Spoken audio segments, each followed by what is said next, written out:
It's crazy to believe it's been 20 years since Wide Angle started.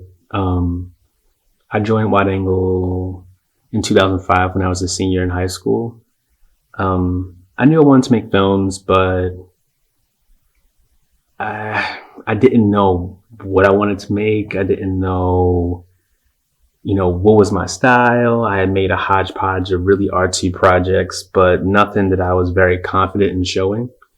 And my Photoshop teacher, Bia Brufra, he actually taught middle school courses at Wide Angle, and she referred me to Jen and Sue. And soon after that, I joined Mentoring Video Project, and I wasn't a great student at first. I was actually had crap attendance in the beginning. I think I was invested and wanted to be there, but being a senior, after school program was just another barrier between me getting home. So I wasn't giving it my full commitment.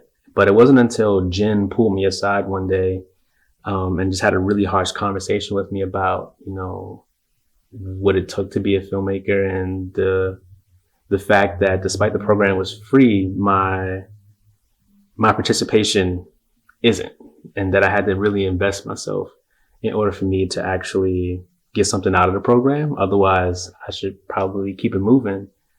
And it sounds a little harsh, but I think it was the fact that she just brought it up to me, like pretty straightforward. It wasn't scolding me. It was just having a straight up conversation that gave me accountability in the space that I was holding, that really made me lock in and get into Wide Angle, and within a year after that, Kyle Hallie Irby and I, who were the only two students in Mentoring Video Project, the high school program at the time, we had made a 15-minute documentary called School in Baltimore Street, which featured the stories of youth that we had known growing up who were advocating for adequate education in Baltimore City's public schools.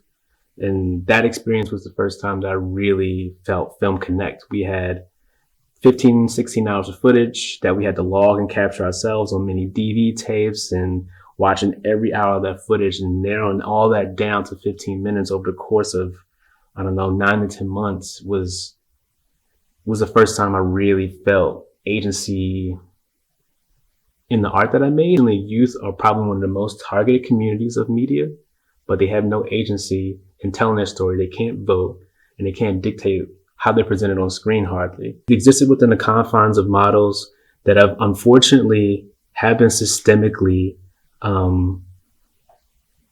disparate for our communities. And I think for a long time, we figured out how to work within the box. And now we've gotten to a point where we've figured out how to get out the box a little bit, but now we have to push all the way. And I think that last step is for us to not just look at the system, but to look at ourselves. So with all that said, I want to thank Wide Angle for firstly the tutelage and the instruction they've given me. But also I want to thank the staff, supporters, and the alumni over the past 20 years for making the program what it is. And most importantly, I want to thank the current producers at Wide Angle, because if it's not for you guys, we would not have the momentum that we have today. It's definitely you guys in the past, especially 3 to 5 years, who have really given this program life, to really show the ecosystem at which youth can go from a student to actually getting a job, to actually being inside the film world, design world, media world as well. And I can't thank you all enough for all your contributions and continuing to make us step our game up, continue to make me step my game up, because you guys are using the same cameras that I am using now. And that's a blessing. So, thank you again, Wide Angle. Thank you again, everyone. To the future.